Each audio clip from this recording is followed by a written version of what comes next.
This episode of the Humans of Agriculture podcast is part of our partnership with LivestockSA's AgRi-Silience program.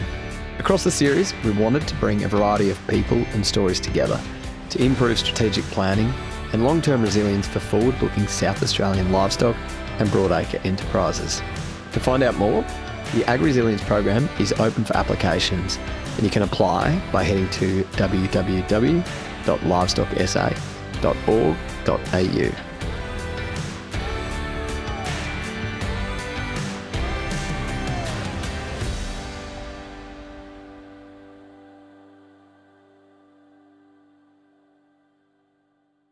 Kate, I think it's the first time we've sat down for a business chat for our different works, but I think I've been really lucky to get to know a little bit more about you and your work. We're obviously on the Australian Rural Leadership Program together, and the world which you occupy is such an important part of agriculture with your background as a clinical psychologist, and then for a project that you started several years ago, which is really close to your heart, that's evolved into such an important organisation in agriculture in iFarmwell. And I think that's what I'm so interested to chat to you about today. So welcome.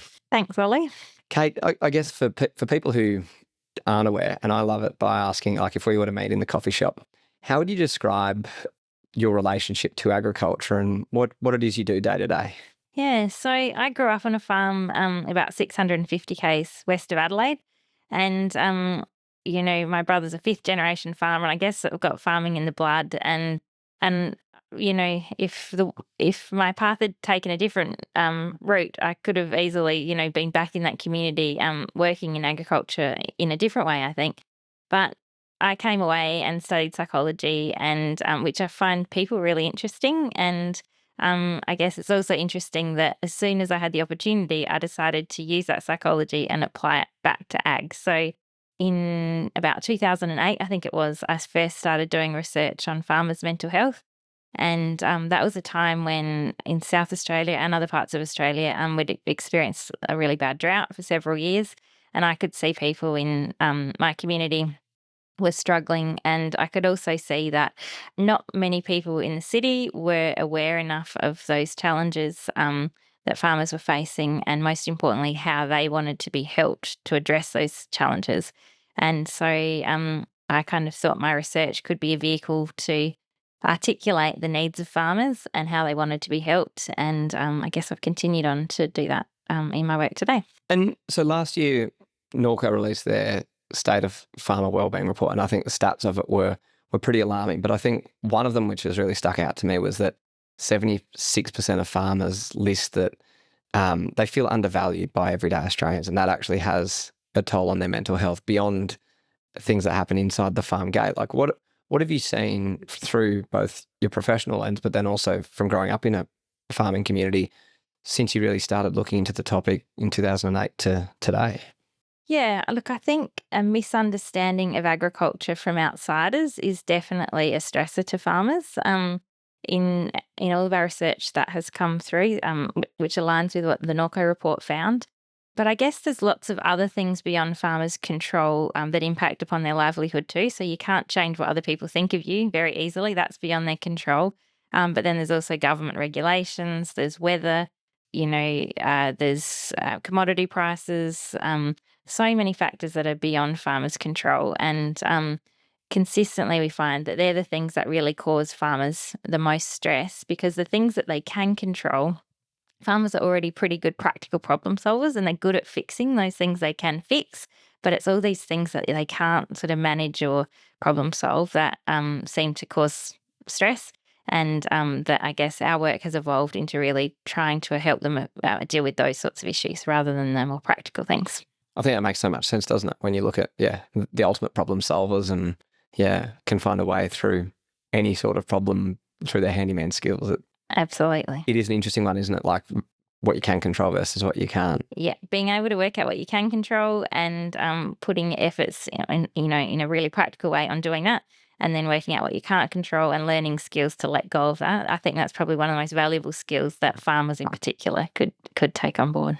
Absolutely. So beyond just the research, you founded iFarmwell. Can you tell me a little bit more about what that was and what was the opportunity or need that you saw needed addressing?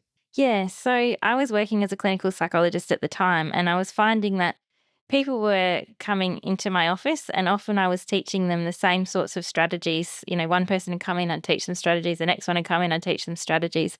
And I would think about all the people in rural areas that I knew that didn't have access to a psychologist like myself. And I thought, well, given that some of these strategies are quite generic and are helpful to everyone, wouldn't it be good if we could put them on a website and put them in language that farmers could relate to and use examples that farmers found relevant, and make that freely available to people? So we worked with farmers to develop this series of modules, and that farmers went through every single word and said, "No, that word's too fluffy. Get rid of that. This is a more relevant example." And so we've worked really closely side by side the whole time, and we've ended up with a series of modules that consistently get rated really highly, and we've been really proud that we consistently get feedback that farmers say that they've changed their lives. So yeah, it's a great way to help people. And so for people who aren't aware, it's an online tool and modules that you've created. Who is actually involved with it, and who kind of sits within the team that you guys have? So I am the founder and wrote most of the content with those farmers. But then since then, we've got other researchers who work on the evaluation. We've got other researchers who work with us to understand farmers' needs in other contexts. So, for example, we've recently done some research on fire-affected farmers and flood-affected farmers, and what strategies are helpful to work with farmers in those contexts. Then we've got a rural farmer who works in our team, who helps ensure that we're using language and speaking in ways that farmers can relate to. And so it's really evolved from beyond just those online modules to a whole program of work that has involved things like a social network intervention called Vocal Locals, where we got farmers in a community to do the iFarmwell modules and then spread the messages in their community. We've even integrated the messages in a play. We constantly give talks to farmers. So we're looking at really creative ways of getting these key messages out, because we understand that not everyone is willing to, sit down and do 5 modules. And I love how you guys have done different ways of I guess, making it memorable. Slight tangent, only because I was listening to a podcast on the way here, and they were saying that like the role of melody and rhythm, and I think how you said that play is one way of getting the message across. The question someone asked was, can you recite a whole page of a book? And most people would say absolutely not. But can you recite a whole song? And because a whole song is about 300 words, similar to the page of a book, but because there's melody and rhythm, it makes it more memorable for people. Yeah, interesting. Yeah. So yeah, as you were talking, I guess it's people learn differently from it, and I guess it's How did the play go? That was here in South Australia, wasn't it? Yeah, so the play is called Kick Off Your Boots, and it's written by John Gladigo. He's a farmer and a closet playwright, he calls himself. And he's integrated a whole heap of the iFarmwell module content into the first 2 plays that he's done. And he's actually just written the next one, which will be performed later this year. And we've just released an iFarmwell relationships module, which is designed to help farmers build closer, intimate relationships with their partners on the farm. So this whole new Kick Off Your Boots integrates a lot of the strategies around how to be closer with your partner into a play. And the best bit is it's actually hilarious. Like it's not a serious lecture. It's not, us telling you how to live your lives. It's just helping people take the time to stop, reflect, and realize at the end of the day that most of us face pretty similar challenges. And if we're honest with ourselves about what those challenges are and are open to, trying new ways of dealing with them, we can really find helpful ways forward. And that's what Kick Off Your Boots is all about, helping people get some ideas about how they can change their life as they walk out the door. Do you find that there's more and more people now who are able to either identify or are looking for these avenues for self-help, whether it's for themselves personally or actually in more of a social context? Yeah, I think in some demographics there's certainly more of awareness about mental health issues. I think there's still a bit of a challenge in that people still want a quick fix. And the reality is, if you're having a hard time with your well-being, you probably need to make some significant changes to the way you're thinking and the way you're behaving. And making those changes takes time and it takes practice, and you need to develop habits around it. So it's unrealistic to think that, listening to one podcast or listening or reading one tip sheet is actually going to change your life. What you really need to do is consistently practice these strategies and build them into your life. And I guess that's why we've developed the iFarmwell modules in the way that we have, because you can read some information, apply it to yourself, then go away for a couple of weeks and practice those things. You get text message reminders to help you keep on track with practicing. And then 2 weeks later, you come back and learn some more strategies. So that's how real behaviour change happens. Once behaviour is reinforced and you've found ways to really make it relevant to you. So everything we do, we ensure it's based on the best behaviour change science, and we evaluate it really carefully to make sure that it really does have meaningful impacts on people's lives. Because I think there's a lot of stuff out there now which can actually be confusing to people, because it might seem like it's a really good idea, but sometimes the evidence for it and the quality is lacking. On that, and I think I love how you're saying that the awareness or the ability to become aware of different things is out there, and you can kind of help yourself to a point. But to that, when there is lots of noise, especially around wellbeing, what tips and tricks do you have for farmers when it comes to finding that external support and I guess progressing down that path? Yeah, well, I guess it depends where they're at. So if they're looking for tips around, self-improvement and things, there's lots of things online that are probably helpful. But if they're finding they've got to the point where their mental health is impacting their ability to function on a day-to-day basis, then I'd say it's probably best that they go and have a chat to their GP, and the GP will be better placed to guide them on that path. A tip that I often give farmers is that if they don't feel comfortable going to their local GP, going to one in a neighbouring town might be a good idea. Then you might be less likely to bump into them at the pub or at the footy or whatever it is that you might be worried about. And the other thing is, since COVID, a lot of GP practices are offering telehealth appointments these days. So a lot of people I'm talking to are saying that they are now seeing a GP using telehealth. They're also seeing a psychologist via telehealth, and no one actually knows that they're having to use those services. But something I would say on that is, if you do seek help and you do have a good experience, it's actually really helpful if you're brave enough to share that with someone else, because we know that farmers are most influenced by other farmers' behaviour. And so if one farmer, I see this happening in little pockets in rural communities, one farmer will go and seek help, they'll tell a few others how helpful it was, and then others will follow. So if you're brave enough to do that, good on you. It's a really good thing to do.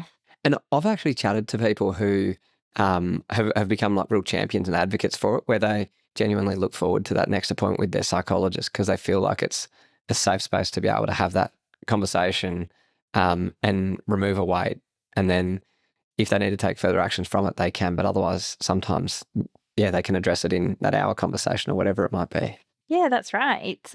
It's quite a luxury to have someone that you can talk to candidly about you. What, most of the time when we're in a conversation, at least half the time we're asking the other person about them, aren't we? So it's a bit of a unique relationship where it is really about you, and the other person's sitting there, wanting to help just you. It's a pretty special position to be in, really. Absolutely. Question I've got, so around there was the identification, I guess, for someone seeking help for themselves. What about if we notice within social groups or something that we think someone, is just maybe seeing a little bit off or a change of behaviour? What are the tips there in terms of either having that conversation or looking elsewhere for resources? Yeah, so I think it depends on a number of factors. So what you've seen and how well you know that person. If you've just noticed someone's behaviour is changing slightly, maybe they're not coming out to footy practice or they're not showing up at an event that you thought they might be at, just reaching out and pointing out the behaviour that you've picked up on, just saying, oh, hey, you went at XYZ last week, is a really good non-threatening kind of starting point. Another thing that you can do is, this is a bit of a trick, is to ask people how they're sleeping. So for some weird reason, people love telling you whether or not they've had a good night's sleep. But if you say, Ollie, how'd you sleep last night? And you say, oh, no, got no sleep at all, then it's really easy for me to say, oh, and why is that? And then you're likely to open up a conversation about why you didn't sleep. And it's quite non-threatening for you to say, oh, well, I was worried about this job I have to do tomorrow or whatever it is. And then that's a bit of an in for you. So there's a few questions you can ask like that. Another good one, if you're feeling a little bit more brave, is to say, instead of saying, how you going, say, how you feeling on a scale of 0 to 10. And then it might seem a bit weird, but some farmers I know actually do this. And that opens up a really powerful conversation too, because if they say, oh, I'm 5 out of 10, then you can say, oh, well, what would get you to 10? Or, oh, well, what is it that's holding you back? Or so sometimes putting a number around it, even though it might seem awkward, actually makes people stop and think. And do you find that, like, sometimes, yeah, I guess if I was to ask you that question, like, I would be like, oh, this feels a bit clunky or whatnot, but actually it does open up the conversation to be something at a greater depth of just going, how are you? Exactly. How are you is pretty easy to brush off, isn't it? And I think that's what we do. In my experience, when you ask those sort of questions and you really stop to listen, people are actually really relieved and really surprised and really grateful. Often we have to, if you're worried about someone being at risk of taking their own life, for example, it's really important to ask them that direct question too, rather than skirting around it. So saying to someone, are you thinking of taking your life? And naturally, people are quite scared to ask that question. But in my experience, and in experience of many others, when you ask that question, the response you get is of huge relief. You don't get the pushback that you might expect. People are so glad that you've asked, and then it enables them to reach out for your support. Or if they're not in the time and the space to address it, they can, deal with it at another point in time. But at least you've given them the opportunity. Yeah. And I guess either way, the answer you get, there's going to be an outcome that you can kind of follow up with a question or whatnot from it. Yeah. And if people are thinking of taking their life, they often will actually tell you. Like people assume that they won't, but often people will give you some kind of hint, and you can then do something about it. So it might be difficult, but it is certainly worth a go. Yeah, for sure. I want to ask you about workplaces, and obviously, so much of our time is spent in our workplace. So, like, what role does wellbeing have day to day in the workplace? What are the benefits of having a team that's experiencing really good wellbeing versus a team that might be suffering? Yeah, so it's influences the workplace in a number of different ways. So if you've got good well-being, you can make better decisions. When you're under a lot of pressure, you're usually using the survival primitive parts of your brain. But if you're relaxed and happy, you tend to use the smart front parts of your brain, which are more sophisticated. So that's why you make good decisions when you're feeling good. I guess feeling good also means that you can develop better relationships with other people, and you generally work as a member of a team more effectively when you're in a good place. And I guess for farmers, they're often working with family members, and we all know that we can be particularly blunt when it comes to talking to our family members, can't we? So if they're your family and also your workmates, and your well-being's not going so well, it can be a bit of a toxic mix. So it's important for that reason. Another thing that good well-being does is it means that you can actually focus on tasks effectively. And, we all would have had times in our lives when we're worried about something and we're distracted. And it means that we tend to be less efficient at what we're doing. But also in the context of farming, it can mean that we're distracted and quite unsafe in what we're doing as well. So it certainly has a lot of safety benefits as well. And, if you're not focused, and you're rushing and you're tired and you're not sleeping, sometimes people think, oh, I don't have time to stop and improve my well-being. But the reality is all it takes is one mishap and you waste a hell of a lot of time. It would have been far better to stop and have a sleep or do something to help calm yourself down. Yeah, well, and I know, like, I had a friend a few years ago, and they were it was harvest time. It was obviously an incredibly stressful time, and just kept pushing and pushing. And one night fell asleep at their car just because they'd literally pushed their body to exhaustion, fell asleep while driving and went through a T intersection, and fortunately rolled to a stop in the paddock. But as you say, it doesn't take much to actually look after yourself, and the consequences either way can be really catastrophic. That's right. Yeah. The number one reason we get from farmers around why they don't do the iFarmwell modules or why they don't take time out for their well-being is they say, I don't have time.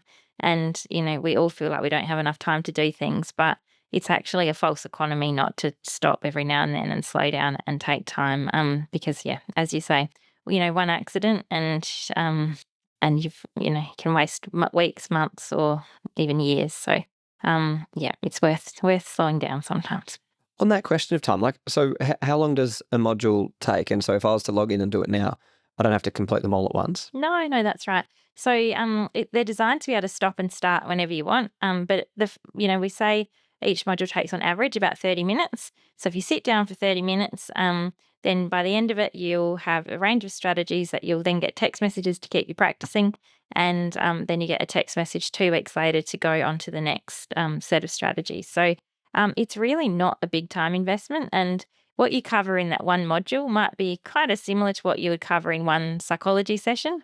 But, if you live in a rural area like where I grew up, to drive to see your local psychologist will probably take you 3 hours to get there and then, sit there for an hour and then 3 hours to get home. So it's a fair bit of time, whereas you can just access this online and it's free. And yeah, so it's actually quite an efficient way to learn these things. Absolutely. Have you got anything else that in your, I guess, area of specialty that you want to touch on or raise around personal and social wellbeing? Well, just another thing that I think often gets in the way when it comes to farmers reaching out for help is they tell us that they're scared that if they tell someone that they're not coping emotionally, that they'll lose control somehow. And I think that's really interesting because I think there might still be a bit of a concern in the community that if you tell someone you're not coping, you might end up in sort of an institution or something like that. But the reality is that that doesn't happen very often. And I would just urge people to think about it kind of differently in that if you've got good well-being and if you do reach out for help and you do have good well-being, you're then in a really strong position to respond to challenges as they present themselves rather than react. And when, we're tired or stressed, reacting is, causes all sorts of issues. So, yeah, my argument would be that if you reach out for help and you improve your well-being, it actually gives you control back rather than being something that you'll lose. On that react, I saw someone recently talking about this, and it was in terms of how you either react or you respond. And it's like when you're actually building that resilience, and I think to your point there around that well-being, you're able to respond to what's happening and not react, and you can make more measured responses to kind of what's happening as well. Yeah, exactly. So when you're calm, you're able to access that front part of your brain, and which is your smart brain. So you can respond, you can make smart decisions, you can be very measured and effective in working with other people. When you're tired and stressed, you use the more primitive back part of your survival brain, and that's when you'll yell at someone or, kick something or do something that you later regret. So taking time to sleep, to eat well, and learn strategies to manage your thoughts and your behaviour so that you have good well-being helps in so many different ways. And one final question for people who have listened and they go, I want to find out more about iFarmwell. Whereabouts can they find it, Kate? So just go online and type in ifarmwell.com.au. And there's a range of free resources there. You don't just have to do the modules. So there's information on what to do in a crisis, how to help someone who you think might be struggling. We've got a list of all the farmer-focused mental health resources that are available nationally on there. So there's lots of good information, even if you don't want to sit down and do the modules. Perfect. Thanks so much, Kate. My pleasure. Thanks, Oli.